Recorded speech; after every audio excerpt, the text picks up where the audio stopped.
So the session has the recording has been started. Yeah, so answering your question, Apajita, let me share my screen once.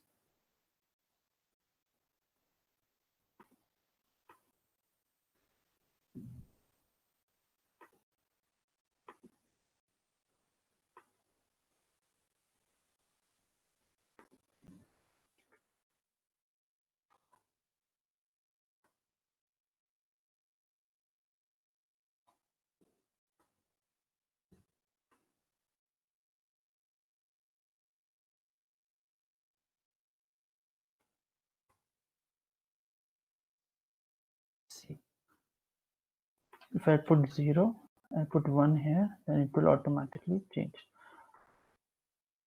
I hope, Apajita, you have written the structure in a similar fashion, or you have written in a different way? No, I've written it in a similar way. Yeah. So you understood why it has executed in the previous version, why it was not able to do the second part and was able to only the first part, because if only if this condition is false, then only it will come to the else if part. It can even happen is if statement is also false, then it will come to the else part. Then only it will come to an else part. If this is true, then it won't execute anything apart from that. That is why I told you, put the first condition here, x equal to 9, assign y is equal to 0 here, and if x is greater than 3, then we have to assign y is equal to 1, and then accordingly we can get y here. You can see y should be 0. Understood? Okay, so I'm just repeating what Aparajita had asked. If some people have missed it. So whenever you always remember in an else if statement or a nested if statement, if the first else statement is false, it turns out to be false, or this condition turns out to be false, this statement won't be executed. If this is false, then only else if part is executed. If else if part condition is also false, then the else part is executed at the last. By chance, if in this condition, this is the reason I have chosen this program snippet as well.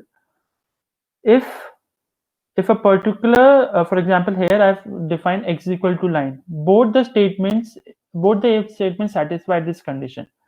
X is greater than 3, yes. X is even equal to 9. So what will it execute? It will only execute the first if statement block. It won't go to the second part at all. Always remember that. So you should be very cautious when you are writing the if statement. Every statement should be mutually exclusive, in the sense that the condition should not be that if the condition is matching in one if statement, that condition should not match with the other if statement at all. If that's the case, then you will get these kinds of, it won't give any error, but the output will be different and it may be erroneous as well. So I hope everyone has understood. That is why in this condition, because if you want to override some statements over the next condition, you should write that first, and then write the other statements, etc. So this is all about if statement. If we have always remember, if we have multiple if statements, if we have multiple block of code, multiple lines of code that we want to execute, we can write it like this. But if you want to write, there's only one statement that you want to execute.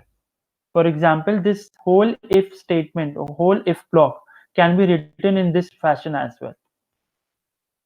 For example, if x is equal to 3, then we can just write, this is another syntax of writing if else. If you want to write in a single line, but I always prefer to write in this format, because otherwise it doesn't become so complicated.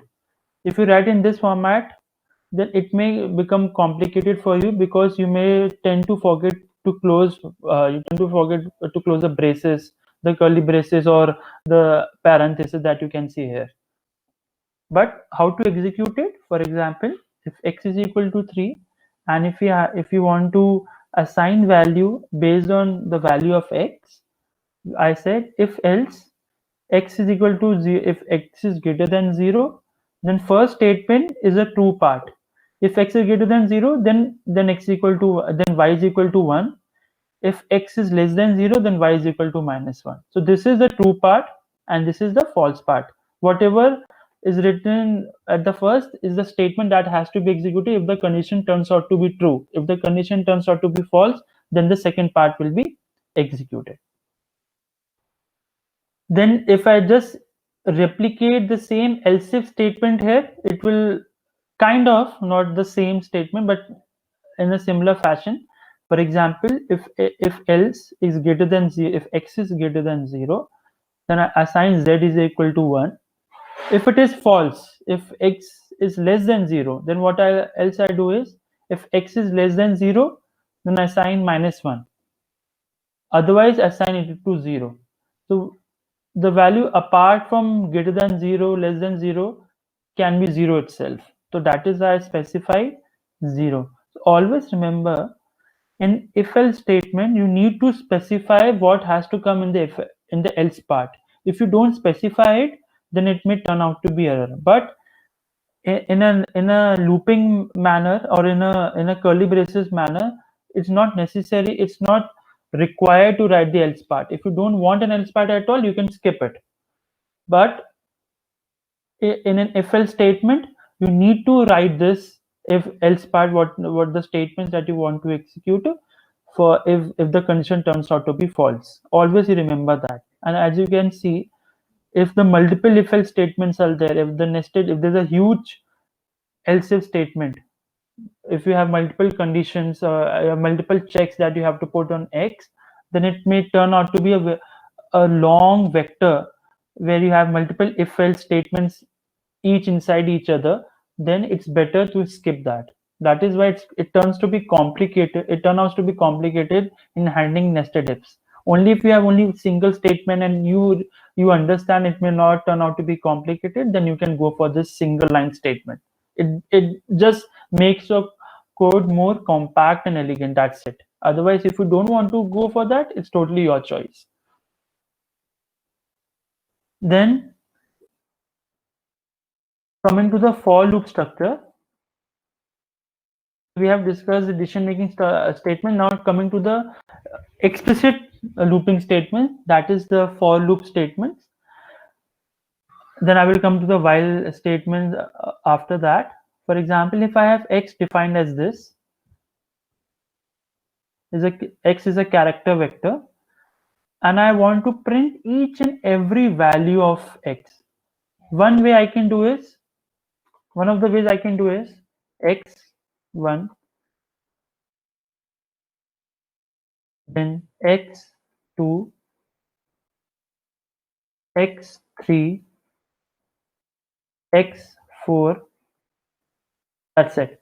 We can do like this as well. But what if, because these are only 4 values, so it was easy for us to do that. What if it's a long vector where you have 100 values, and if I ask you all, each one of you, to just give me the elements that are inside it one by one, you won't be writing 100 statement like this. It is a redundant and not exactly redundant, but it's a time consuming process. You won't go for that. That is why we go for a looping statement. This is the reason we go for a looping statement, because we want to reduce our time in our programming or in our coding. So how can we write this kind of a for statement? Just because we understand or we know that because there are only 4 elements in a vector, or there are only 100 elements in a vector, or they are not exactly a vector, or if the data object is something different, and we know the length of that vector or length of that object or the shape of that object, then we can go for a for statement. Here, because here we have specified x vector which has 4 elements, I go for a for loop for I in 1 is to 4. What it will do, it will just iterate over I and increase the value increase of the value of I one by one. I is equal to 1, then print x is equal to I, I is equal to 2, then print x equal to x2. I is equal to 3, then it will print x equal to 3. I is equal to 4, then it will print x equal to 4. We can see it as well, and it will just execute in a matter of seconds. See, A, B, C, D. That's it. If it had been an 100 vector, for example, let me specify that as well. X equal to 1 is to 100, and I want each and every element of x. I can do that like this.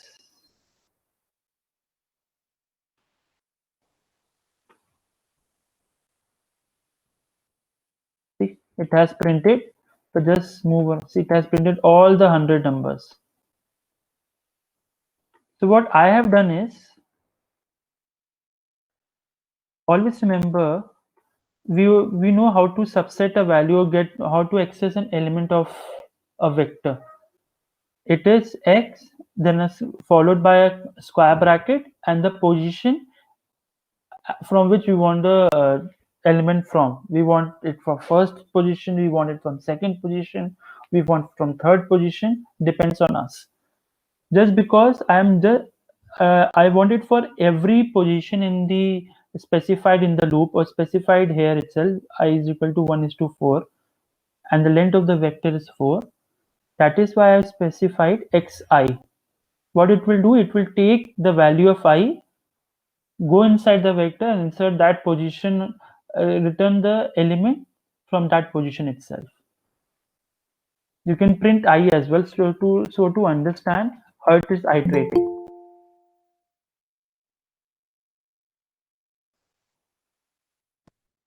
Let's see.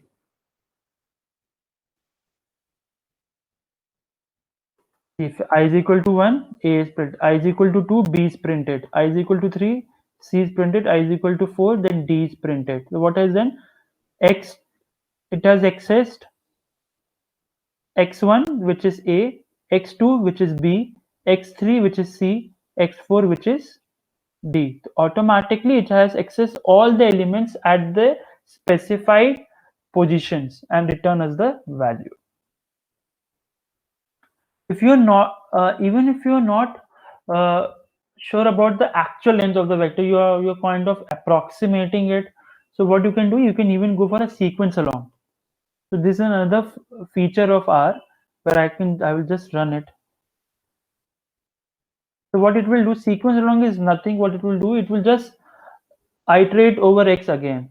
Instead of specifying 1 is to 4 or 1 is to 100 or 1 is to length of x, you can even go for sequence along. It's another version how to iterate I over different values of x. That's it.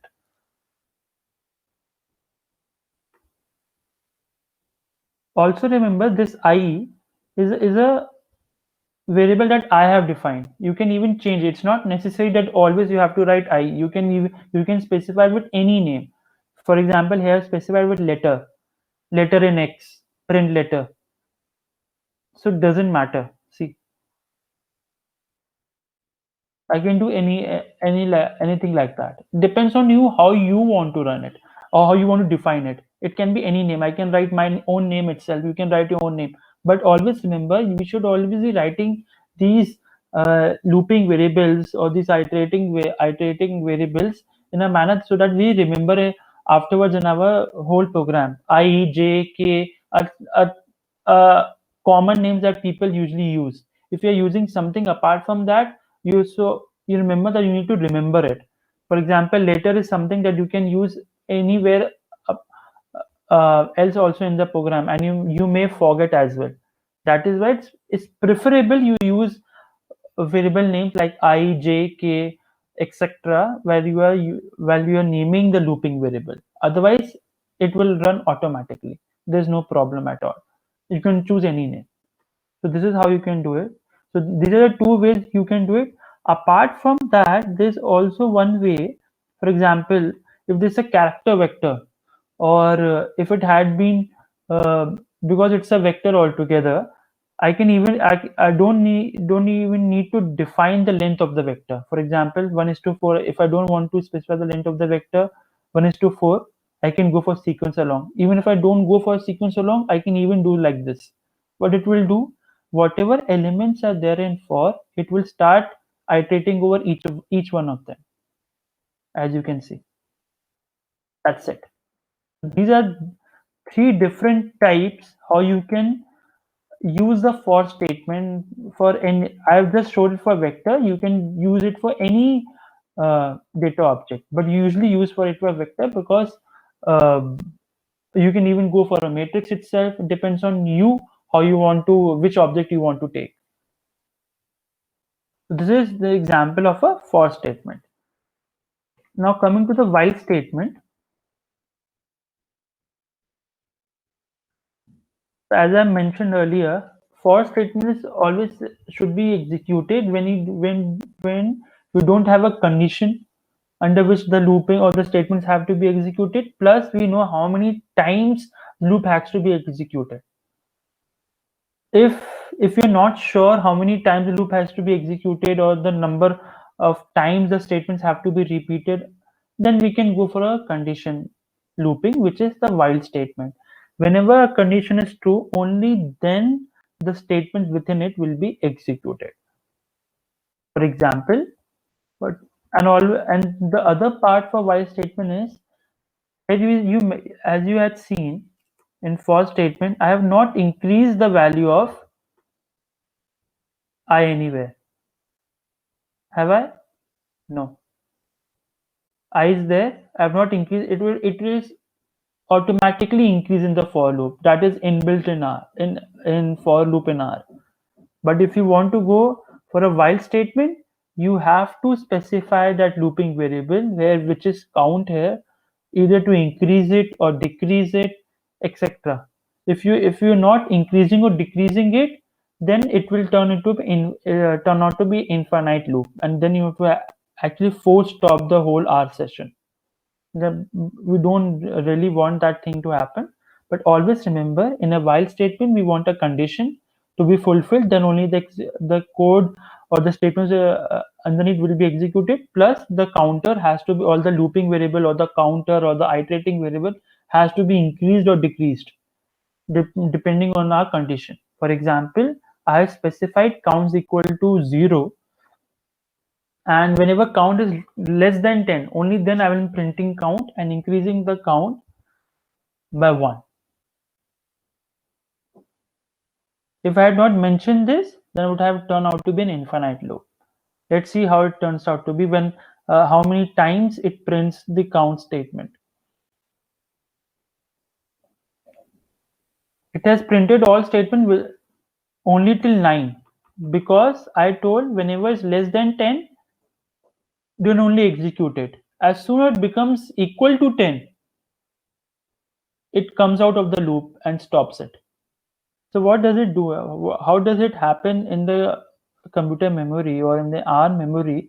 It's like I have assigned count is equal to 0. It will check, is count less than 10? Yes, it is less than 10. Okay, then print count. Now count is equal to 1 because it has been increased by plus 1. Again, it will go back here. It will check, is count is less than 10? Yes, it is less than 10. Print count. Now count has been done as 2. It been increased to 2. Again, it will go back here. It will go on like this unless and until it will, the count is, for example, 10. Now count, imagine a situation where the count has actually become 10 and it has printed all the numbers till 9. Is count less than 10? No, the count is not less than 10. That is why it has just come out of the loop at all.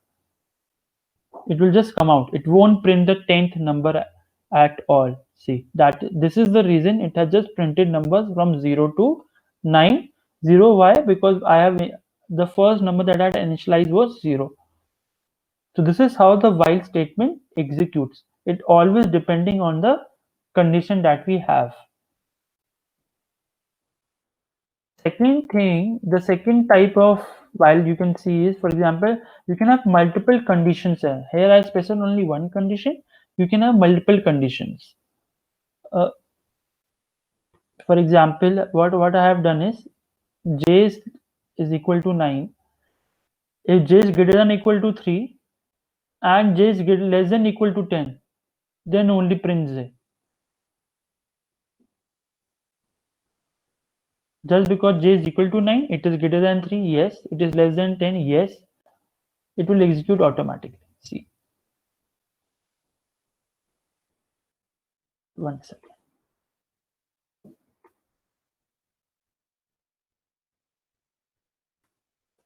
You can see the numbers are not printed in a descending manner. 9, 8, 7, 6 till 3. Why is it so? Because I have decreased j. First, I specified j is equal to 9. I'm checking the condition if j is greater than equal to 3 and j is less than equal to 10. Yes, because j is 9. Then it is printing and it is reducing j by 1. Then now j has become as 8. Again, it will go and check the condition. Is j is less than equal to 3, greater than equal to 3? Yes. Less than equal to 10? Yes. Then automatically it will print it and then reduce the value by j by 1. Now it has become 7. As soon as it becomes 2, for example, it is executing like this: 7, 6, 5, 4, 2. Now imagine where j has been reduced to 2, it goes and check the condition. Is j less than equal to greater than equal to 3? No. The first condition becomes false. That is why it just comes out of the loop and then doesn't execute the statements within it. This is how the while statement actually runs. Now if I go to nested for, I had just missed it by mistake. Here I have taken a single for statement. If I want to go for a matrix or if I want to go for a nested for, because if I go by a matrix, just declare a matrix X like this. We have rows, we have columns. Whenever we have rows or columns in an object, we always go for a nested for. If you want to iterate over each and every element of X of the data object, either it can be a matrix, it can be a data frame, it can be an array. So then we go for a nested for. Because a matrix has only 2 dimensions, that is why there are only 2 for loops, one inside the other one. So how we'll be doing it? First, I will just go and just run it like this. For I in sequence length n of row, it will just count the number of elements here. Or if I just simplify it for you guys,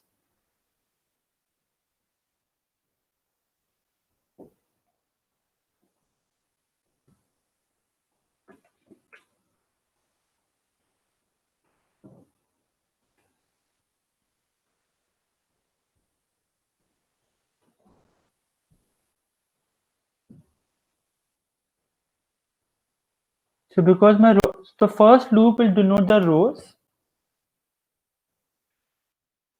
iterate over rows. The second loop will be iterate over columns. For j is equal to, so first it will iterate over I, then it will iterate over j, and automatically it will return me the value of xj. I will just print it over here.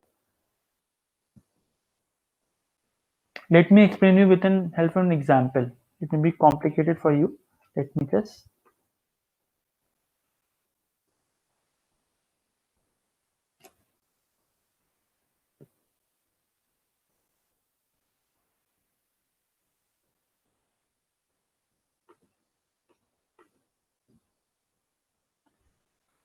For example, my x I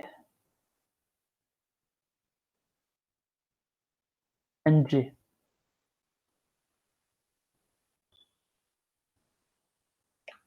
First, my I turns out to be 1 because then it will come to j. J turns out to be 1. Then it will print xij. It will go for x1 comma 1. We can see what is x1 comma 1. 1 comma 1 is 1 here. it will print 1. Now it will stay inside the J loop unless and until it is completed. It won't go to the second iteration of I unless J iteration is complete. Always remember that. In a nested for, the innermost loop has to be completed first, then only it will go to the next iteration of I, or the outermost loop. Now J takes a value of 2. And I am saying X I J. I is still 1. My J comes out to be 2. Which is I is equal to 1 and J is equal to 2, which is 3. So I will get 3 here. Now my J is becoming as 3. My X is again I comma J. I is still remaining at 1. J is 3. 1 comma 3. 1 comma 3 is 5. So this is how to execute. Now J iteration is complete. It will go back to the I part. I iteration again. It has gone to 2. Now I has become 2. Again the iteration for J start, because it was completed previously. In the previous, it will again start because it is inside the for statement. Yeah. Whatever is inside the first, for the outermost loop of for, it will be executed again. Now J takes the value 1 again. Now my I is equal to 2, J is equal to 1. Now I have to print J I X I J, which is 2 comma 1, which is 2. Again it will turn out to be 2 comma 2, because I is equal to 2 and J is equal to also 2. They turn out to be 4. Now I is equal to 2, J is equal to 3. 2 comma 3, and which is 2 comma 3, 6. This is how it will return. Now after completing this loop, it will go back again and see if I iteration has been completed or not, or the outermost iteration has been completed or not, and it will just stop because it has been completed. And this is the reason it will just come out. And now you can see it again, what are the values that it has returned and what are the values that I just showed it to you. 1, 3, 5, 2, 4, 6. So this is how it has executed each and every element, through each and every element of the matrix. It can even happen in a data frame. It can even happen in an array. But this is the simplest, because we only go for a 2D data object to do this thing.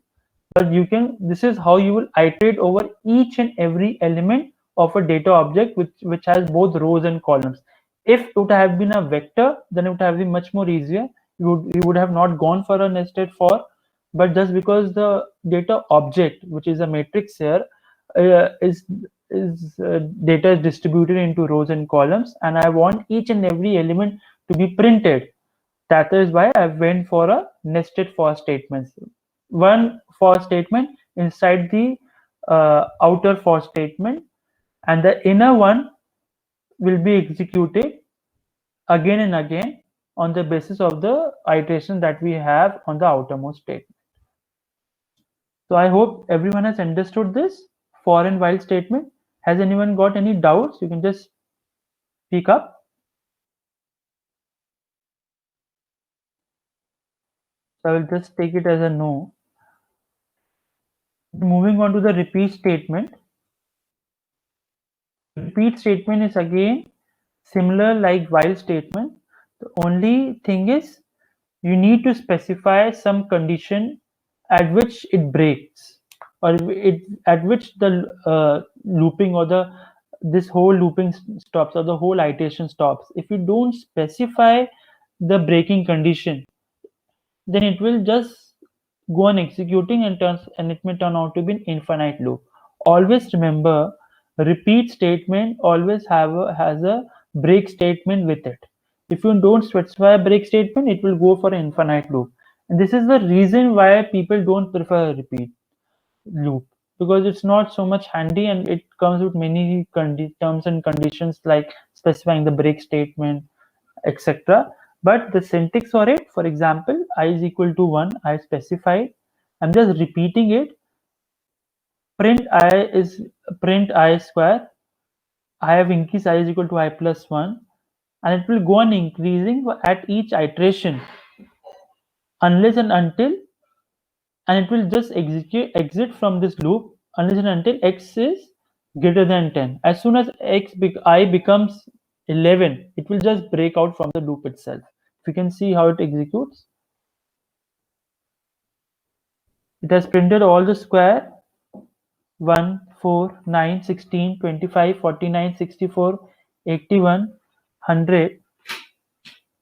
But as soon as it becomes 11, it has just stopped the loop itself. So this is how a repeat statement executes. You have to specify repeat. There's no condition here, no condition at all, as it was there in the while statement. This is nothing like for statement as well, where you have to specify how many times the loop has to be executed. But instead of that, we have a condition inside the repeat statement which tells when to break. You can have any statements as such, but there has to be a break statement with it. Now, coming to the next statement. For example, there are many ways you can print an odd number. Now, if I want to use for loop to print an odd number, I can go like this. For example, and I would just want a 20 for numbers, odd numbers within 1 to 20. That's it. Because I'm sure about how many numbers I want, that is why I've specified just iterate over I 1 is to 20. Then the next thing that I do is, if I modulus 2 is equal to 0, which is if I is an even number, then we don't want that. That is why I specified next. What next does is it will just skip that iteration altogether, which I had explained in the last session. It won't execute it. What will happen is, it won't execute the remaining statements. It will go back here, and again it will just increase the value of I. It won't execute any statements below it. Next, the syntax or the logic behind the next statement is like that. It works like that. It will go to the for statement condition here. Takes I is equal to 2, is I, and then if I is equal to 2, and even if it's any even multiple of 2 or any multiple of 2, then it won't execute it. If it comes out to be 3, for example, 3 modulus 2 is equal to 0, no, because 3 always 3 divided by 2 always gives us a remainder. That is why it will just come to the else statement and print automatically whenever any odd number comes here, because it's not an even number, it's not a number which is not divisible by 2, the number will be automatically printed. Otherwise, it will just skip that iteration. Is there another way of writing or printing the odd numbers? I know, I remember. If you guys remember, I even told you can print it using a vector. You can even print using a sequence command. There are many ways to do that. But I'm just telling you how to use a next command. If you want to skip an iteration, if you don't want the remaining statements to be executed at all, at a given condition, you can just go for a next statement, because it nothing will be executed after that, and it will just go back and start executing this statement again. That's it. See, we can see it, right? It has printed all the numbers from all the odd numbers from 1 to 20. 1, 3, 5, 7, 9. Everything has been printed till 20. So this is how all the explicit looping statements work for while. Sir, sorry to interrupt you. I have a doubt. Yeah. What would the command be if we had to print even numbers? if you had to print even numbers, then you would have written it here. Print I. Else next. Okay, sir. Okay, got it. Thank you. So this is I would say it's not the best method to print an even number, but I'm just telling you how to use a next statement. You can even use a sequence command like this. I'm just telling you for your example, 2 to 20 and by is equal to 2. You can even go for that. Depends on you how you want to do it. But I'm telling you how you can use the next statement, because at many times it will come, it will arise a situation where you don't want to execute the remaining statements. I don't want to execute that loop at all. If this condition is not fulfilled, I don't want to waste my time in that. I will put the next statement altogether. It is very handy when you are handling a large coding stuff, and it's very much useful as well. This is how we do all the explicit looping things, comprising of for statement, for loop, while loop, repeat loop, then next statement, break statement, etc. And coming to the implicit looping statements, we have, for example, we have a matrix like this M, where number of rows is 3, number of columns are 4. So I can just print it here. Matrix like this.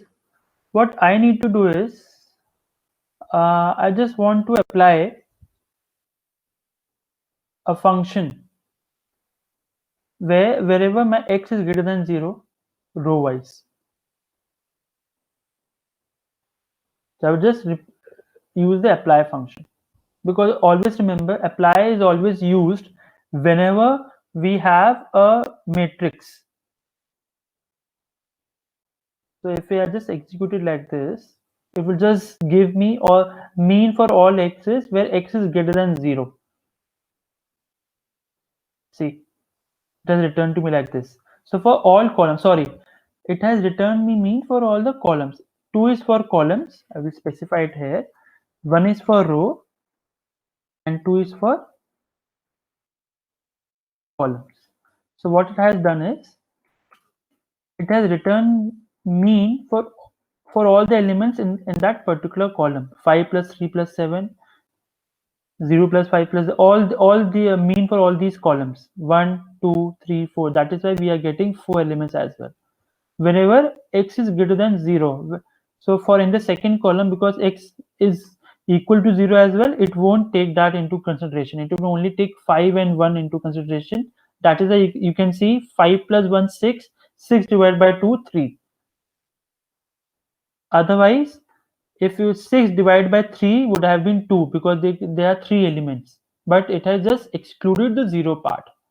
This is how we can use the apply function. If I want it on column wise, I will just write it 2 here. If I want it row wise, then I would have written, for example, 1 here. Let me do that.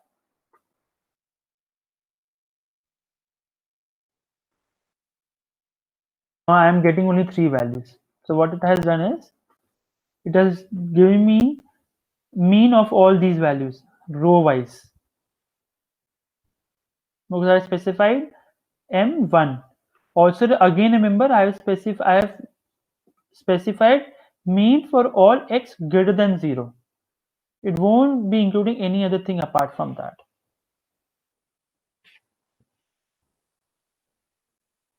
Other function, as I already mentioned, that if you take out this particular part of a only take out one particular column as such, and if I want to check if it is a vector or not, it is a vector, because the whole matrix comprises of many vectors together.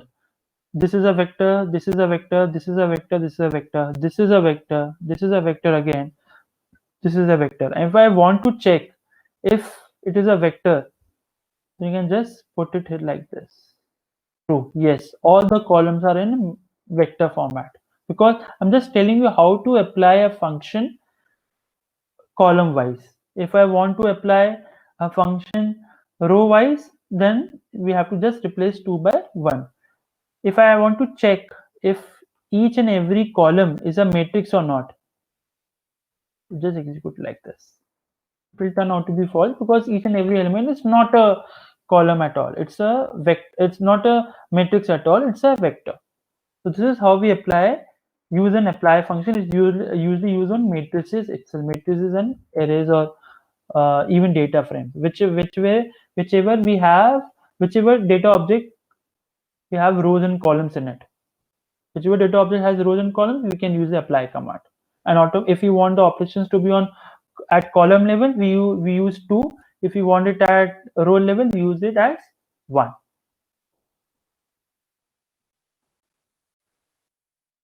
Now, if I specify x equal to this, for example, I have specified this is another function called sapply. What does it?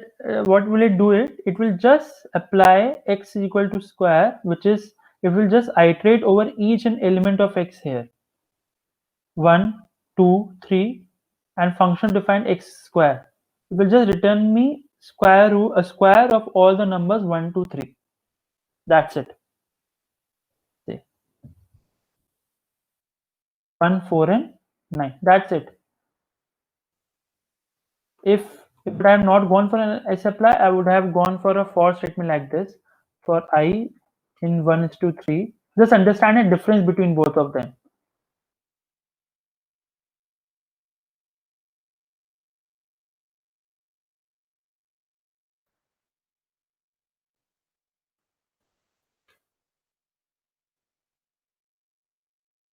It is also printed 149. It has also given me 149. But the only difference between is because I had to write this structure for I in 1 is to 3, then print like this, and again in curly braces. But in sapply, I don't have to write all these things. I've just compacted everything in a single statement. 1 is to 3, I did over 1 is to 3, apply this function, and just take the square of each and every element in that vector. That's it. This is as compact as possible. So this is the difference between, you can use implicit and explicit looping. You can use any one of them, depends on your condition of work in hand. But it's usually it just makes the code much more elegant. It is less prone to errors, and that's why people usually refer implicit type of loopings like apply, sapply, lapply in these types of functions or these type of iterations. If I'd use lapply, always remember lapply gives a result in form of a list. It will always, that is why it has been L has been prefixed before apply, because it will always return the output in form of a list. It can ingest a vector or any other thing like that, but it will always return a list. Let's see how does it return. See, it's returned to me in the form of a list format. You always remember list has a hierarchy like this: 1, 4, 9. So L list. I had also mentioned that sapply works like lapply, but the only thing is it always returns me the output in a form of a vector. If you don't want the output in a form of vector and it has to be as same as the output that it is returned from an lapply statement, what we do is we use the command simplify is equal to false. See, I use the same sapply function, but I specified one more argument, simplify is equal to false. Then it will automatically return the output in a similar fashion as lapply was returning its output. If I put simplify is equal to true, which is a default one, I will again get in a vector format. See, it works in a similar fashion like lapply. Depends on you how you want to use it. People generally don't generally use sapply because we want it in a manner which is much more simplified and not in a manner which is complicated to handle. That is why we go for sapply function usually. But we can overwrite its output condition, or you can change its output format by using simpler is equal to true. It will return me a vector.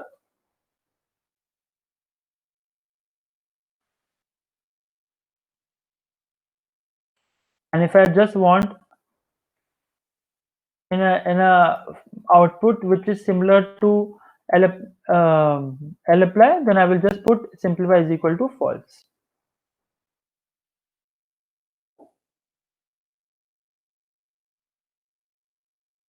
Another, let me take one more example where we can use the lapply function. List, I have the list of various data type, like I have Jones, then a 3:12, then another data format, another complex data, then a logical vector 2. Because list can comprise data types of different comprise data objects of different data types. I have family printed like this. If I just want to see the object, the data type of each and every element, always remember, if you are for in an lapply, it always gets the, you can put a list inside it, you can put a vector inside it, but it will automatically turn into a list. So lapply always takes the data form in form of a list and returns the data format in form of a list itself.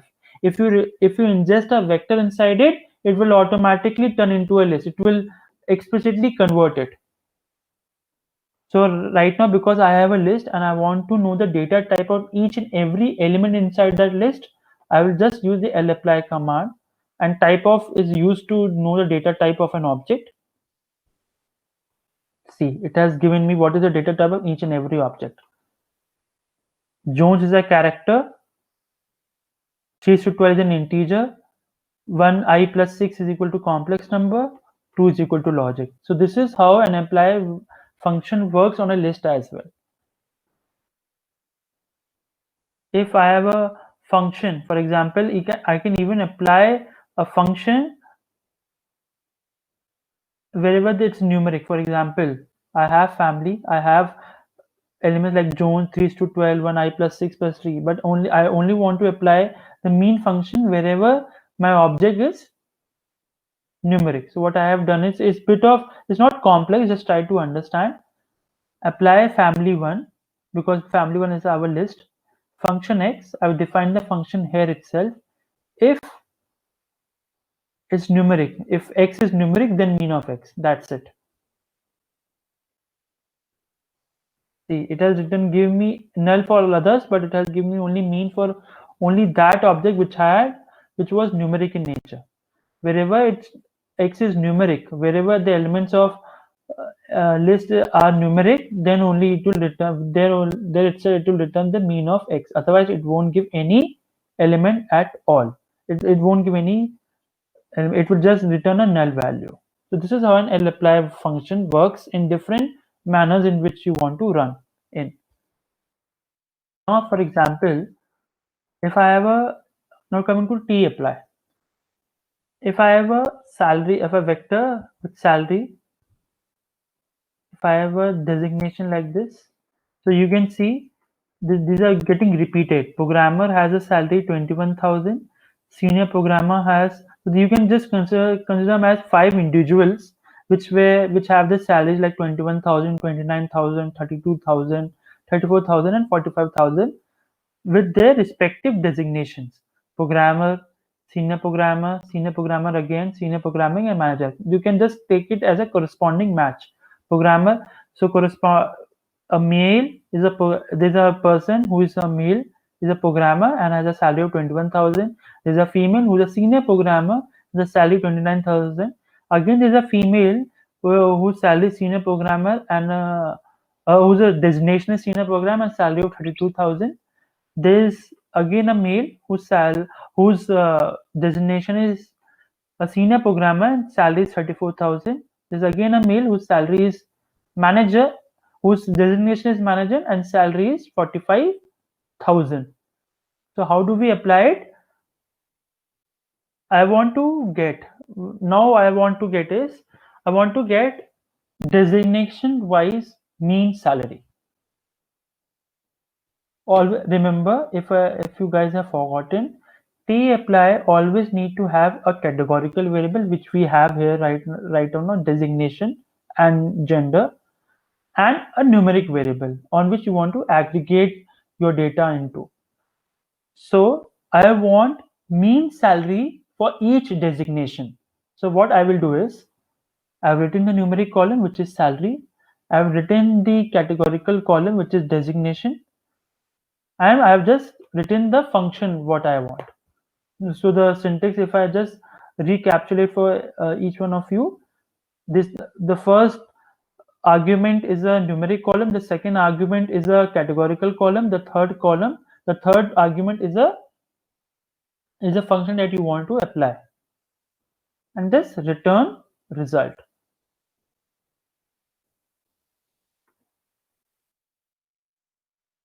See, manager has because there's only one manager, that is why it is mean salary is coming to 45,000 itself. Programmer also, there was only one person, 25,000. The senior programming mean has come out to be 31,666 because there were 3 people in total for them. This is how you can use different implicit and explicit type of looping depending on your the thing that you want to execute. Depending on your task that you want to execute, you can use any one of them. Again, you can go for an if statement if you want something to be checked. If you can go for a for statement if they are if the number of times you want to repeat a loop or repeat a number of repeat the block of code is fixed. You can go for a while statement when you are not sure about how many times you want to execute it. You can go for a repeat statement, but specify with the break statements because you don't want to execute those code or statements in an infinite manner. You can go for a next statement if you want to skip that iteration for a particular condition. You can go for apply, L apply, S apply. You can go for T apply, depending on how you want to get the results from the data that you have. Any doubt still here? Then we will move to the other theoretical part that is left. Any doubts as such?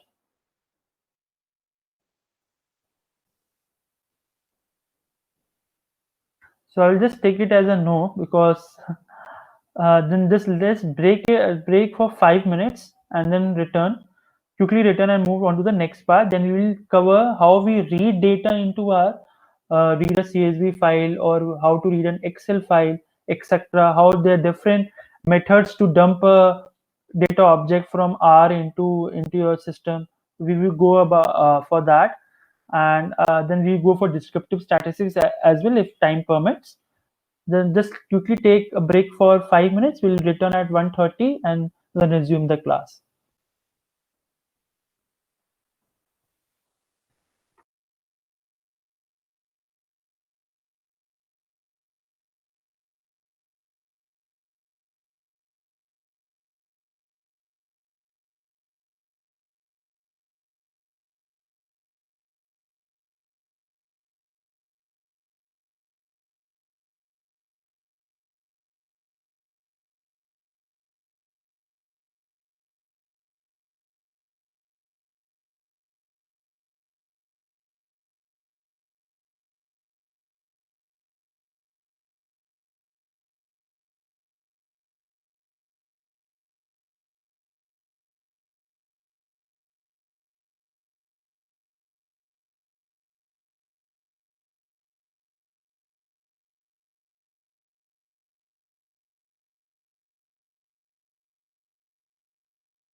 excuse me. Just let me. I hope everyone is back. So let me share my screen. Let me share my screen again.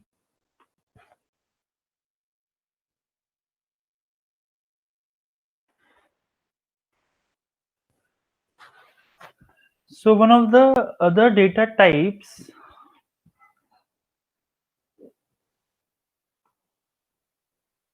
data types that is a date object. So R also handles dates in its own manner. So whenever we have R, it's the basic date format that we have is year, month, and day format. Year, month, and day. So we can either days can be added or subtracted to a date. Days can be even subtracted. Then it can be even compared with a logical operator if it is more than some other value. Then if you want to have some current date, then we can use the function system.date. If you want to convert a string to a date object, we use as.date. If you want to generate a sequence of dates, then we can go for a seq.date function, which is sequence.date function, as you can say.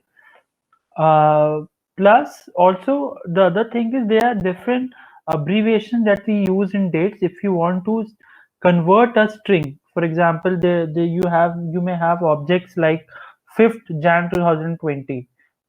So Jan is an abbreviated name for a month.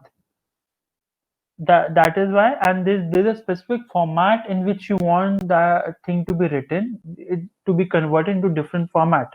For example, if you have date like 5th Jan 2020 and you want to convert into numeric format like 2020 5th 2020 5. 1 is for month, 5 is for day, and 2020 is for year.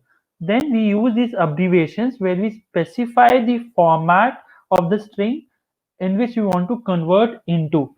For example, if you want to want the abbreviated weekday name, for example, Thursday, Monday, it will be Mon, TUE, then WED, etc. If I want the full weekday name, then I will just put %A. If I want the day of the month, then I will put D. Then if I want the full month name, I will put capital B. If I want the abbreviated name, I would use small b. If I want the numeric month, I will use small m. If I just want the year without century, I will just use small y. If I want to use y with century, I use y, capital Y. You use capital. If I don't use without century, then it will be like 2020 will be like only 20.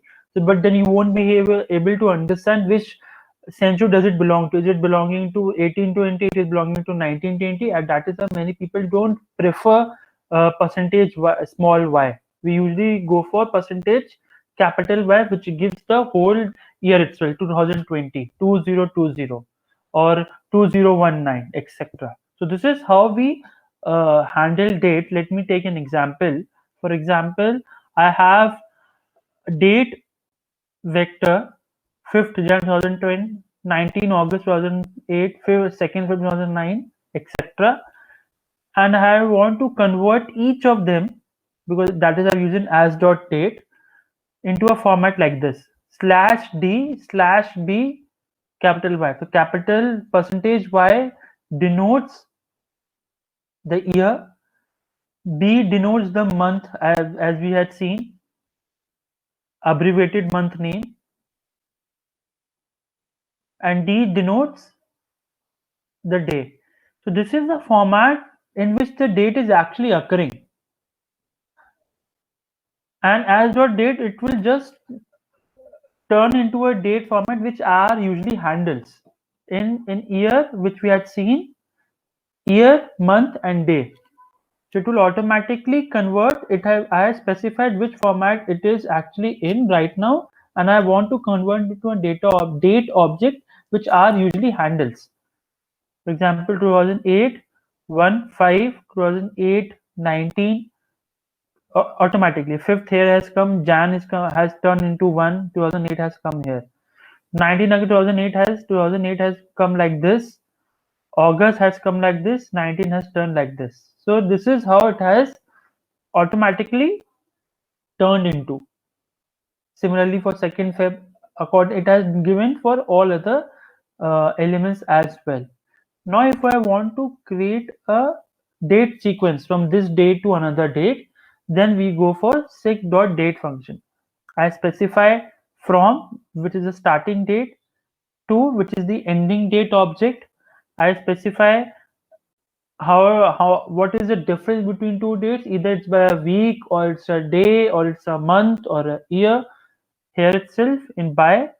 And length, if I want, length on out is usually used if I want only, for example, if I want these many dates, these number of dates, then I can just use the length dot out argument. For example, I have taken the syntax for this is sec.date as dot date, because I specified it here as dot date between from 1st of January 2011 to 31st of January 2011. I want the dates in a week format, separated by a week. 1st of January 2011, then 8th of January 2011, then 15th of January 2011, 22nd of January 2011, and 29th of January 2011. It has just separated or created a sequence of dates separated by a week. It be or 7 days. So this is how we can generate dates or convert a string format into a R date object. Now coming to how do we read data. So many a times, and it's, I would say, always whenever you are getting data, it will be in a Excel format itself, there where you have to load the data into R and then perform your data analysis. So how do we do that? We can do it by many commands, but two of the major commands are read.table or read.csv. So read.table just reads the data itself into a table format and creates a data frame. The read.csv differs from read.table in the sense that read.csv only reads the files which are comma separated, which are, I would say, they're CSV formatted or comma delimited files. It only reads those files. But in case of read.table, it can read any format, any data format which is separated. It can be either separated by a space, it can either be separated by a comma, or any other special character if there is. So it depends on your data that you have, which command you want to use. If you have a comma delimited file or a CSV file, you can just simply go by a read.csv command. But if you have a file which is separated by a space or by any other character, then we go for read.table command. The for the syntax for both of them are read.table header. I specify the header is nothing, but we specify if the first row of the data frame or the first row of the data is the column name. For example, if we go for an Excel sheet, the first row always defines the column names of our respective data objects that we have, data inside it. So if you want to specify header is equal to false, if header is equal to true, then the first row will be considered as the column name in the data frame as well. If we specify header is equal to false, then it won't give any the header to the data frame. It will just assign randomly column 1, column 2. Then skip is used if you want to skip some rows from the starting. For example, you may have some Excel or you may have some data where you would just want to skip the above lines, above 2-3 lines where the data is not there, or there's a space line character, anything like that. You can use the skip command. You can specify the actual number of rows that you want to skip while reading the data file itself. If you want to skip 2 rows, you can specify skip is equal to 2. If you want to specify 5 rows, then accordingly you can specify. Then always remember, whenever we are reading this spreadsheet kind of a data, R automatically convert any string into a factor data object. factor data type. It will always treat a string object while reading the CSV data or reading any spreadsheet convert data into a factor object. So that is an inherent thing. But we don't always don't want that, because if a person name is there, it's not a factor or it's not a category. A category may turn out to be a gender or education or a designation. For in that case, we want the factor labels to be there, or our column to be changed into a factor data type. But for all others, for example, if we have name for some people or address for some people, I don't want that to turn out to be a factor, because these are not categories that we have. That is why always, whenever you're reading a table, if you're using read.table command or read.csv command, specify read string as factors equal to false. Always specify that. If you don't want the string column that you have there to be read as factors, because otherwise, whenever you're performing any functions later on in your code, it may give you an error because these are factors, we cannot perform the operation, something like that. Other than that is one more argument, as.is. If you want to specifically mention that these are my columns which have to be treated as factors, which are just now mentioned, for example, designation or gender, then you can just specify as.is is equal to those column names. That's it. So this is, see how handy R makes us to makes the file to be read. It just makes it very handy and very useful for us. Because of its convenience, we can just use read.table or read.csv. If we have any format, if we have the comma delimited file, we have the read.csv as it is. For example, I have written the syntax here. I have a file which is saved in my desktop.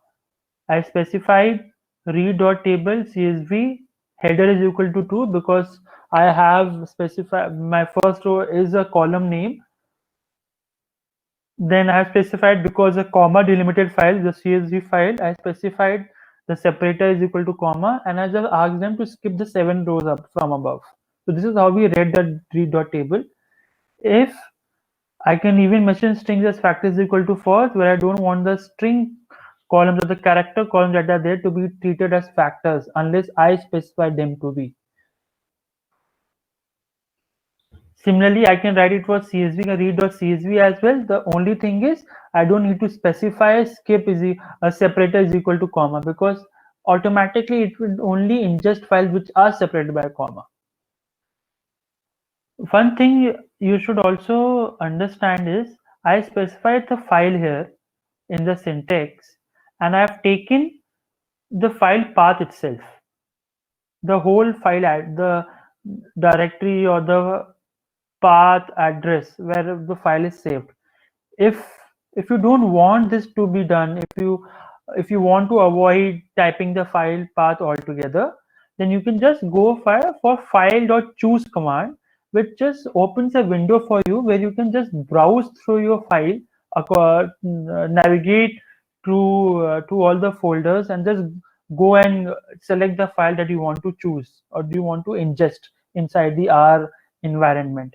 If you don't want to specify the file path, these situations may occur if you are not sure about the file path or anything apart from that. Then you can just specify file.choose instead of specifying the address of the command, address of the file that I have mentioned it here.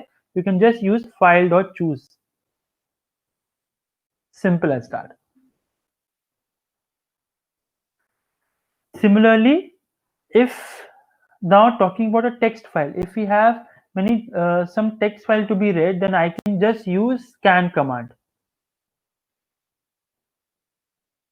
Length scan. I do not need to specify scan, but you can just scan odd.txt, and because every line is separated by a new line character or a field separator, you can say every thing has been separated by a new line character. That is why I have mentioned what is the separator that I have, and then I can just ingest the notepad data or the text data that we have. Apart from that, we can ingest data from a spreadsheet, we can ingest data from a txt data or text data. We can ingest data from different file formats as well. If you want, if you have a spaces data format, if you have SAS data format, if we have Python data format, we can even do that. I won't go into details of them, but you can even ingest that. There's a different syntax for each one of them. You can even connect R database R with some databases as well. If you want to connect to an ODBC database, if you want to connect to an a MongoDB database, there are different commands and libraries associated with that. Now, there may be a situation where you want the user to input something. For example, I want to user to enter what is his name, then what is his age, what is his height, what is his gender, etc. In that case, I will go for a read line command which takes the input from user in a string format, and always remember it will automatically convert into a string format. And then because of this reason, you have to convert if it is a number. For example, if you have entered age of a person and it automatically gets converted into a string format, just because age is a numeric thing, you have to explicitly convert it into a numeric type by using as.integer or as.numeric, something like that, for your analysis to happen. Otherwise, if you don't do that, it will simply treat it as a character string or a character data type on which you cannot perform any numerical calculations. So this is how we can read data in R in different formats. Now we can even export data. For example, after we have done all the iterations, we have, for example, we have data in different formats. We have in data frame, we have anything apart from that. If we want to export into a system, excuse me, then we can use write.table command. We can even use write.csv command. If you want to save it as a CSV file, if you want to save in any other format, then we can use it write.table command. So X is the, if you see the syntax, so X is the data frame or the matrix that has to be dumped into a folder into your system. Then file is the name that you want to assign to it, and the path where you want to store it. So file will consider the whole path where you want to save your data from matrix, along with the name by which you want to store it. Then separator would again, how do you want the data to be separated by, either by a comma or by a space, etc. Then we have row names if you want, because every R object has some index attached to it. If it is a 2D object, then we have row indices and we have column indices. So if you want the indices also to be returned with the data frame itself, then you can put row non-names equal to true. If you want column indices also to be returned, then you can put column.name is equal to true. If you don't want that indices to be returned along with your data, then you just put it as row.name is equal to false. That's it. Again, for roy.csv, it's a similar thing. X, again the file path or the whole address along with the file name by which you want to save it. Then row.name is equal to true, call.name is equal to true. Then if you want the indices, column indices and row indices also to be printed according, see how I have defined it, right? Dot table, the whole path, then separator and row names. In case of CSV, I don't need to specify a separator because it will always save in a comma delimited or a CSV format automatically. If it had been in Excel, then you would have written write.excel. That's it. So this is how we export data in R. Sometimes it may happen that you have many data objects in R and you don't want to write each and every statements again and again to save it, write.csv or write.table or you have many data objects and they have to be saved, and everything has to be saved all together as a precautionary measure as well. Or apart from that, you don't want it to be named as any other data format, by any other data name. For example, if I'm saving a data frame by name example.csv, but I don't want that thing to happen. I want everything to be in a R data format, everything to be saved. So I can just save it using save command, which will just save a single object. Save data1. Data1 is our object, and file is equal to data.r. Always remember, you have to specify what is the data format that you want to save into. Data.rdata. So data1 is your is a data frame, and you want to save it in R data format. So just specify the data frame, and file is equal to data.rdata. If you want to save multiple objects, I'll save data1, data2, and all will be saved in the same R data format. But you can even load it. For example, after saving it, you can load them all together. You can use this command load, then all the data frames that you have saved by using this command data1, data2, it will automatically come onto your R workspace. This is how easy it is.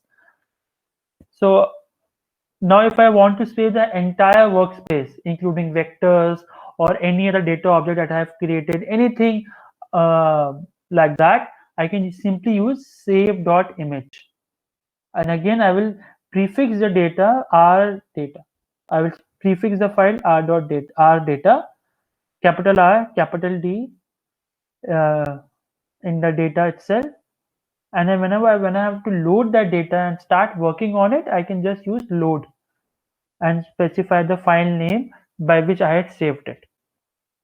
So the saving data into R data format comes handy whenever we are trying to be cautious. We don't want to lose anything that we have saved, or we have any operation that we have done till now on R, so that we can simply use save.image, because then the next time when you use it, it will automatically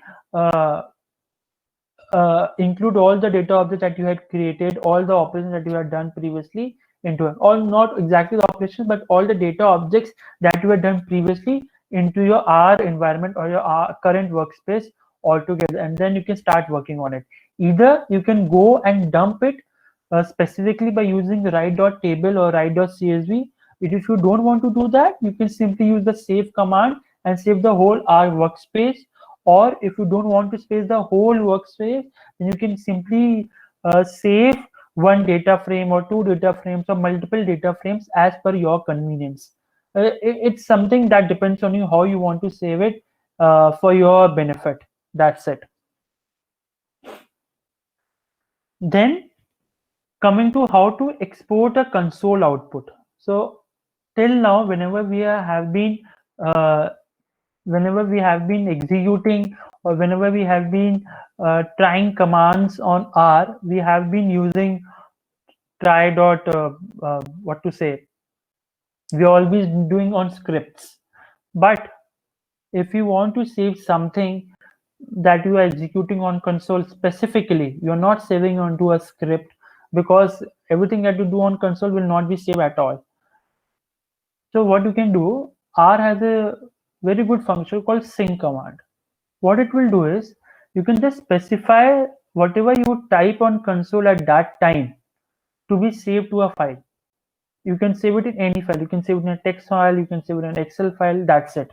It will always save the outputs, it won't save the expressions. For example, I have specified sync the file in which I want the output to be saved. All this operation I'm doing on my console itself. I'll show you how to do in our hands-on session.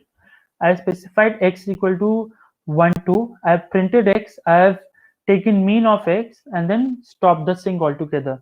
And when you open the txt command, the txt file, it will have x printed and mean printed. It won't have these functions printed, but it will have the values of them printed: x 1, 2 and mean of x 1.5. Sorry, mean of x. that we have in front of 1.5 that will be printed in front of us. So this is how we can read data and export data. We can read data by using read.table or read.csv if we have spreadsheet data or an Excel format data. If we have a TXT data, then we go for scan command. If you want to import data from the user, if you want a user to input something, then we can go for read line. If you want to enter multiple lines, then we can use read lines command.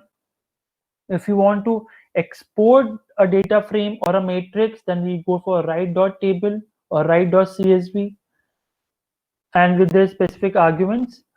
If you want to save the whole data, the whole workspace that you are working into an R object, then we can use that save.image for the whole workspace. If you only want to save some specific objects or multiple objects, then you can use the save command and specify the data objects that need to be saved. After saving, if you want to load the specific R data, then you can simply use load command and just mention the file or the path where the R data has been saved. It will automatically load everything, load the R data, the matrix and the data frames into a current R environment, and you can just start working on them. Don't have different data frames created. You will only have R data, which will comprise of many data frames or matrices or other objects that you have saved in R data.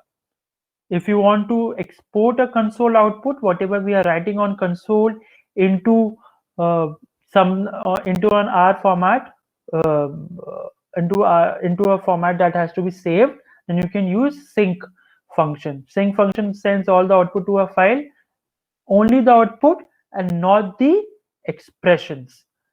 Any doubts up till now? Any doubts till here? If you have,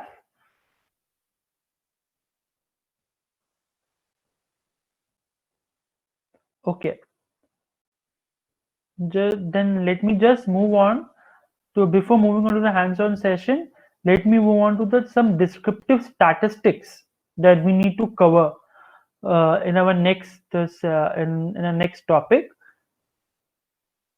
So these are some descriptive statistics that we have in R. They're not the complete list, but I have covered most of them, but I will show some of them in our hands-on session as well. I have not jotted down them here, but you can see in the hands-on session when we run all these and many more commands which are used for descriptive statistics. For example, if you want to calculate sum of the elements, we can use sum command. If I want to take the cumulative sum, I want to use I can use CumSum of x. X is a vector here. Then if I want to take the minimum, I can use min. If I used to use the if I want to get the max, I use max. If I want to take mean, I'll use mean command. If I want to use median, I will use median command. If I want to use if I want to know the variance, I will use the variance. Just a second, I missed the other part. If I want to use the standard deviation, then I would just use the standard deviation part. If I want to see the correlation between x and y, I will see core x and y, COR. If I want to see the covariance, then I will go for covariance of x and y like this. If I want to see the range, I will see range x. If I want to go for quantiles, or I want to calculate quartiles like first quartile, second quartile, third quartile, then I will just use the quantile function. If I want to see the product of elements of all the elements in the X, I'll use prod function or prod command. If I want to get the frequency table of X for a particular category, for example, if I have a categorical column and I have a numeric column, and if I want to if I don't have a numeric column, I just want to know the count of each category in that column, I want the frequency table for that particular column, then I go for frequency table by using table x command. I can even go for cross tabulated table for two different categories by using table x comma y. Now we'll see all these statistics, all these functions being run on a data, real-time data that we have, and then on any data that I will be considering, and then we can just pitch in your doubts if you have. Let's move to the R thing. Just see my screen for the time being. I have it shared with you all, so it's essential for you to look at it first of all, and then I will share it afterward. You can try it from your end, and then accordingly you can just ask me if you have any doubts till here. Now, I had told him R has a storehouse of libraries which helps us to perform many functions in R, which makes our work a lot more easier. How to do that? Let me tell you the whole procedure. When you want to install any library or a package, go to packages here, click on install, and type in your file itself. For example, I want SQL command to be printed, or I want something. For example, I want the plier thing to be. This is the library I'd want to install. dplyr install. Just click on install. You can try it from your end. Just try it. I have already installed it, so I won't be installing it again. Just try it. Just type it. Just go to packages, click on install, click on a library dplyr, dplyr. This library is used to for many other operations like grouping thing, etc. And then click on install. So automatically it will start installing the libraries altogether. So this is how you install a package in R. After the package has been installed, you can just load that package or load that library by using the command library here. The package name inside it, and the library is the syntax or the command just given before it. Library and the library name just inside it. And start executing it. See, you will just load that library. So the difference between library command and require command is that there's nothing as such. If the library is not present, then it will give you an error. It will ask you to install it, then you have to go to packages, install that library, and then try this command. If you go for require, it won't give you any error, but depends on you how you want to use it. People usually prefer library command because it gives an idea about the error as well, that if the particular library has been installed or not, and then only we can load into our R studio environment and start working on it. So after it has been loaded, there's another library.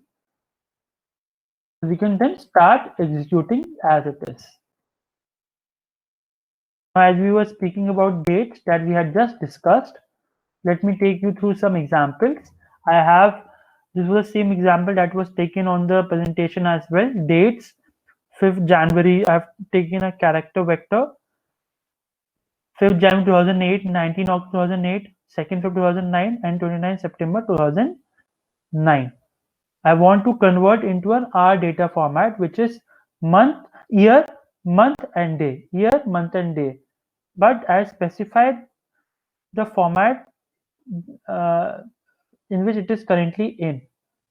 Date, then slash %B is the abbreviation of the month name, and capital Y is the whole year itself with the century 2008, and %D is the day. It will automatically convert into a date format. See, this is how it executes.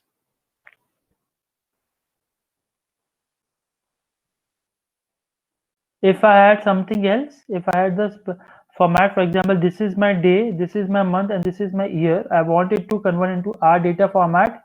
I specified as.date because as.date is the way by which we explicitly convert a string into a date format thing, but we have specified the format in which it is currently in: D, M, and Y. And because the separator is a hyphen in between them, because that is why we have specified hyphen here. There was no separator here, and that is why there was no separator here as well. So always remember, percentage sign has to be within before it, and the separator will be between them. If it was a slash day slash m slash y, and I would mention instead of hyphen, and I would have replaced it with that. See, this is how it returns the date format. I can even show it to you for slash format. I can do that it for you.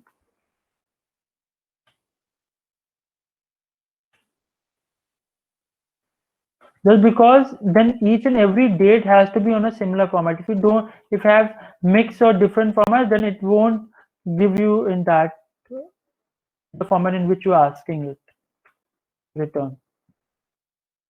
See, it has again returned into a similar format, but I've changed the current format that it is in D/Y/month/year. But here, because my separator was a hyphen in between them, that is why I mentioned hyphen /D, %D, %M, hyphen %Y. This is how we convert a string vector of dates or string object into a date format after specifying the format in which it is currently in. If you want to get the sequence of dates between two dates by a matter of week or something like that, then we go by this format. I specify the starting date. This is the start date. This is the end date, and I specify by is equal to week. So this is 1st January 2011. This is 31st January 2011. So it will give me dates separated by weeks. See, 1st, 8th, 15th, 22nd, and all separated by weeks in January. If I want to specify, if I just want to get a sequence of dates separated by 3 days, then I will specify like this: 3 days. See, 1, then 4, then 7, then 10, 13, 16, 19, and so on. You can actually do like that. You can even specify a month here and specify any other date apart from 31st January. Then it will return dates accordingly for a month. One date for 1 month. Now what I have done is, I want the starting date like this. I want it to separate it by a week, but I only want it for 10 weeks. That's it. I have only mentioned, if I am using len.out is equal to 10, then I don't need to specify the end date, because I've already mentioned that I want it for 10 weeks itself, only 10 dates, and separated by a week. I want 10 dates, which is specified by len.out and separated by a week, starting from 1st January 2011. This is how it has done. It has given me 10 weeks separated by a week. So starting from 1st Jan 2011. Any doubts up till here in handling dates? No, sir. And coming on to how we read data files. For example, this is a data file that I have. Shampoo one. Just let me open it for you as well. Shampoo 2.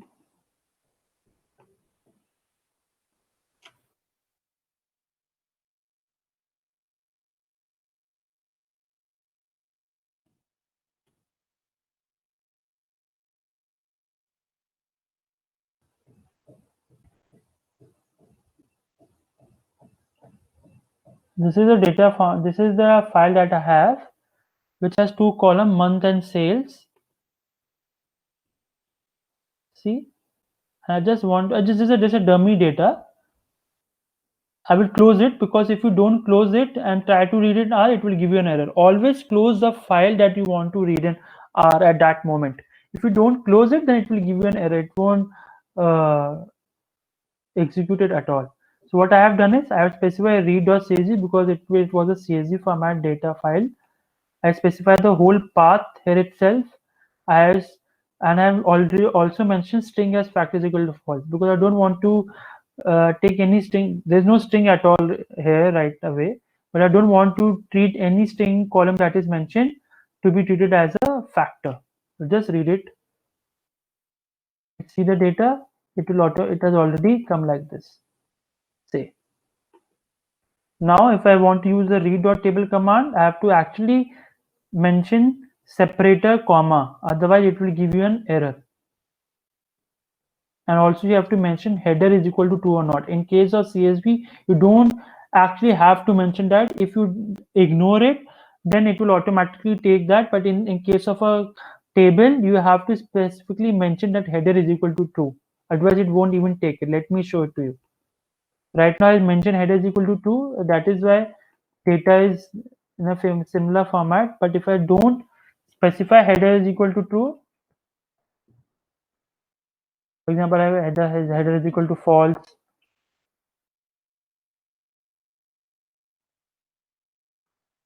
See, it has not taken this as my data, as my column name. So this is how it's executing or reading the command from the CSV data. Now, if I want to dump this data frame into a CSV format, I've just written this data here. I've written the whole path and the file name, this .csv. The whole path where I want to save, and the file name .csv if I want to save it in a CSV format. A row name is equal to false. If I don't specify row name is equal to false, then it will give me indices of the rows as well. Let us see what does it return. If I just use it with row name dot equal to false, let's see what does it return.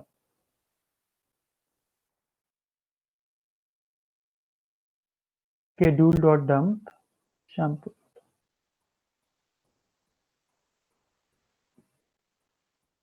This is the file that I've just dumped. See, because I've not mentioned head is equal to true, it has given me the file itself like this.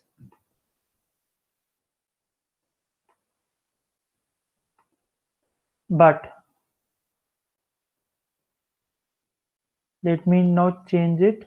If I just change it to row name is equal to true, see, an extra column will appear while we dump it. When we open after it gets dumped.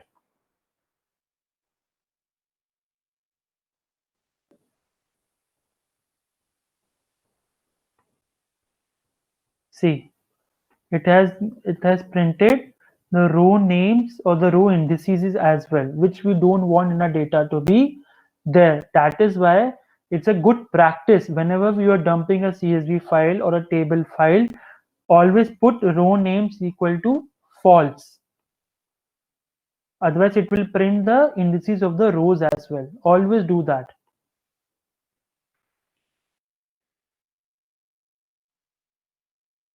A good practice to put row names equal to false. Otherwise, it will get an extra column and you may use that in your analysis as well.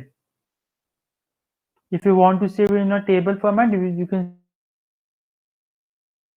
simply use this specify separator is equal to comma. This is how we dump a file using write.table. It will return the same file as it is, but you have in its syntax you have to mention in it is a CSV format.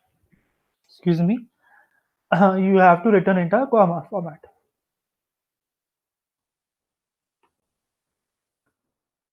If it is a CSV format, you have to mention that separator is it in a is a comma.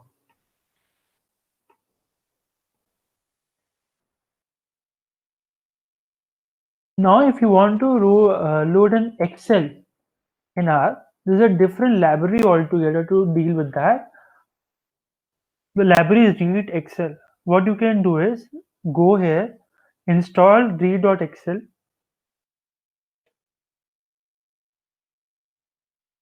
Just install it from here. Read Excel.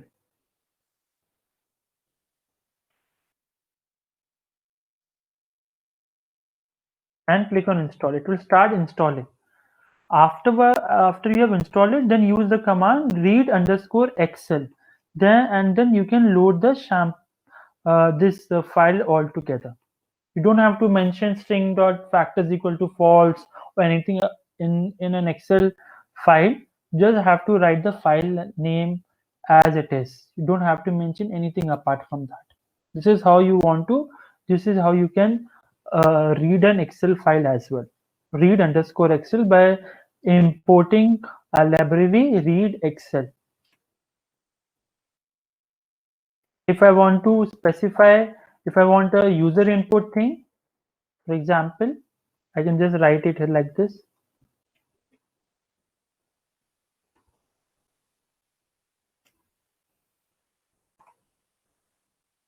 It is automatically saved. But because I have, if you can see, it is written into a string format, 1. Even though I entered a number, it has automatically converted into a string. And this is the reason if you want to deal with numbers while inputting values from the users, you have to specifically convert into as.integer or as.numeric after you have inputted the value from the user. If we just wanted a name to be printed, for example, it will just print it. But if I want number to be printed, it will take it, but it will give me a number like this, 2, 3, 4. That's it. This is how it will do it for you.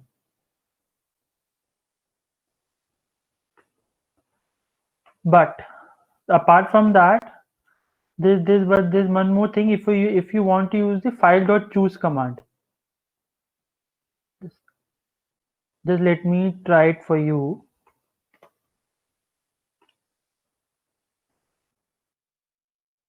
Data is equal to file.choose. Kindly pay attention here because a dialog box will appear for me to choose a file. See, a dialog box has appeared. Now I can actually navigate through it.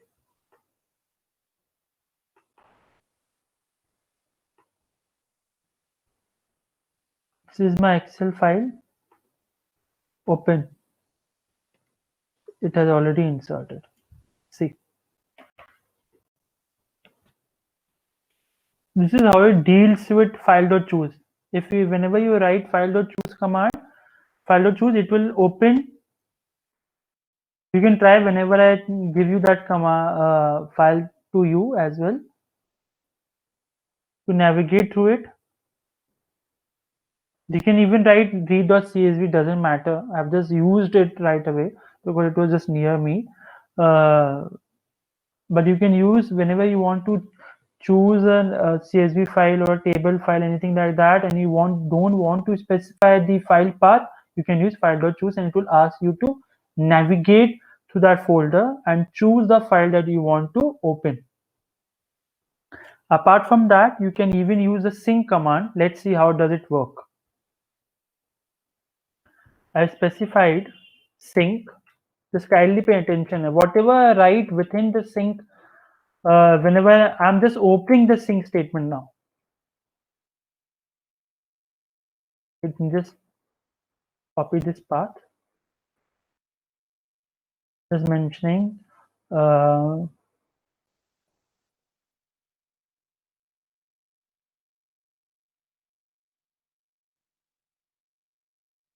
okay. Now what I'm writing is C1, 2, 3 print X.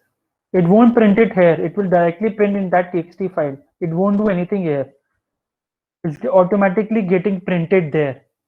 Mean of X, print X square. Then I'm also writing print end. And then after you have done this, you will just write the sync command again and close it. That's it.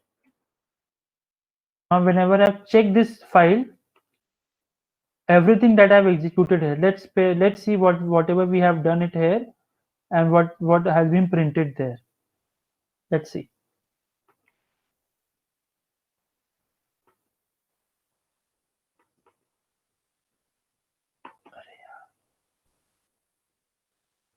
It is open.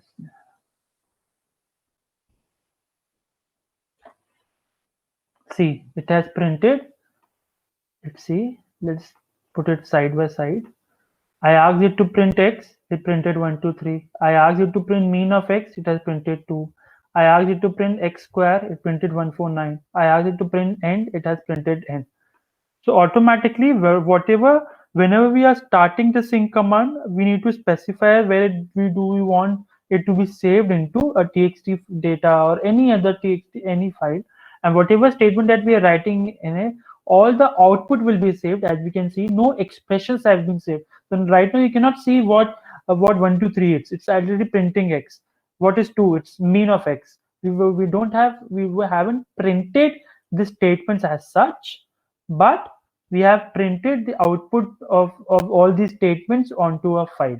So this is how we have saved everything whatever we had done on console into a file. Previously, everything that we were doing were also on a script, but if you want to do something quickly and want to save it somewhere, or if you don't have memory, any problem as such, you can quickly run it here and save the outputs in that. The only thing is only the output will be saved. The commands won't be saved. That's it. Sir, Yeah. if I save the workspace image, won't it save the console as well? The script as well as the console. No, it won't save that. Okay. Yeah. It will only save this global environment, whatever you have saved it here. Okay. Okay. Then coming on to the description. Any doubts apart from this till here, up till here?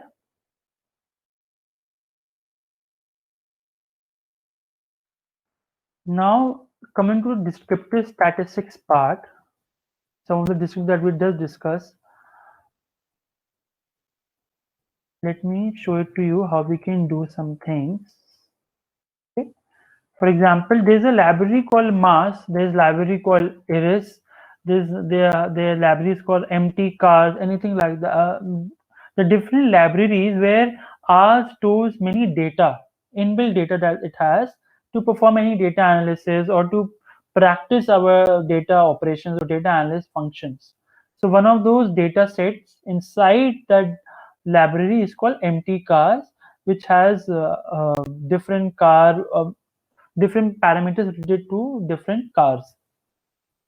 For example, the mass package, if you just load it and attach the data frame accordingly, attach is nothing, it will just reading that data frame which has the name empty cars from the library mass. I'm just telling you for an example. You can use any other file from your system as well, just to show you the commands how it works on a data frame. Excuse me. You can then, after I have attached the empty cars, I can just print it here as well. See, it has printed it here.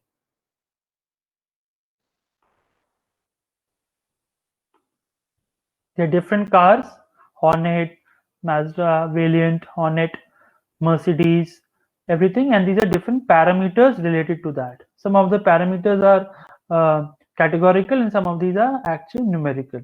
If I had already told you, if I want to see the first top 5 rows of a data frame, I can use the head command. See, it will just give me the first 5 rows or first 6 rows of that command. 1, 2, 3, 4, 5, 6.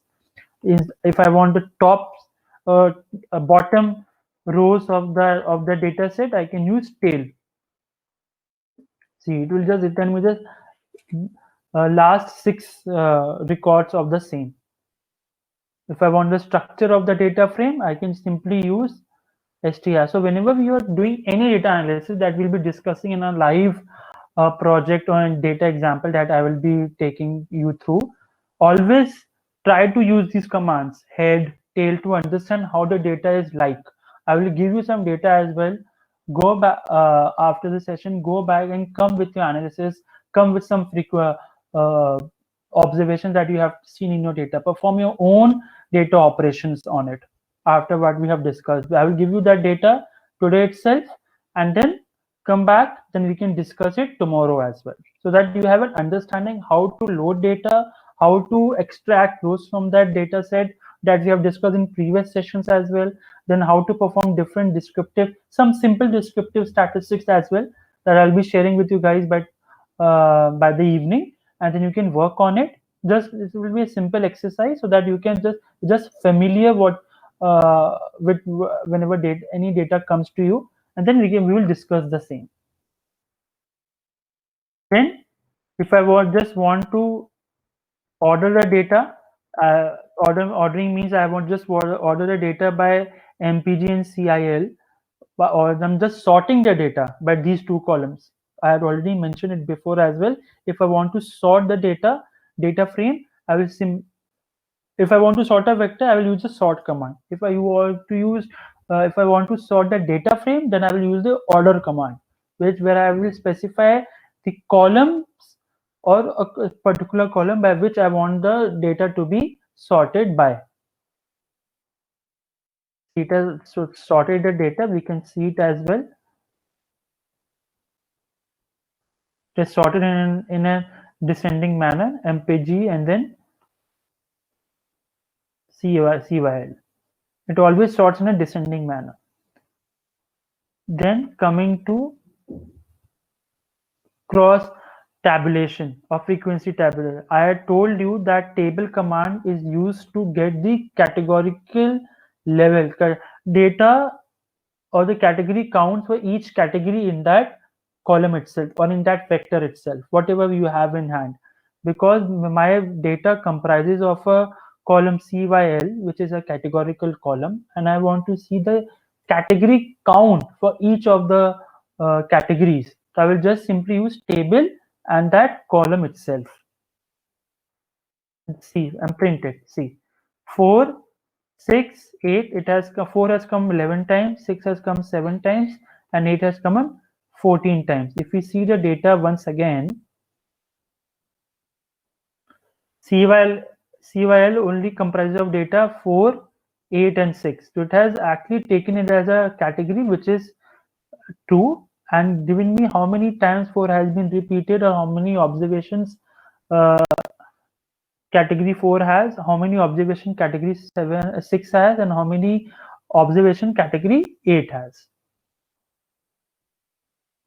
If I want a cross tabulation, for example, if I want a cross table in which I have data for two categories together, I can cross table kind of a thing. I can just go by this and get an answer like.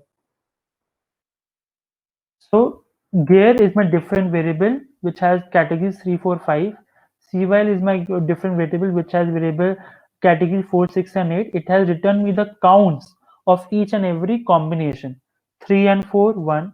3 and 6, 6. 2. 3 and 8, 12. So it has given all the combinations that can be for a particular. I can see it here as well, but just a second. If I put it in a table, a data frame, then I can see it in a data frame format. But what you can imagine is it has given me all the counts for across all the combinations for gear categories and CYL categories. Gear category is 3, CYL category is 4. Gear category is 3, CYL category is 6. Gear category is 3 and CYL category is 8. Automatically, it has returned me the count for each of the categories together. 3 and 4, 3 and 6, 3 and 8, 4 and 4, 4 and 6, 4 and 8, 5 and 4, 5 and 6, 5 and 8. Each of you can count it as well. So this is how you can get the cross table from the table function. Now, if we want to, we can even see it by a, for example, by a summary command. Add different categories.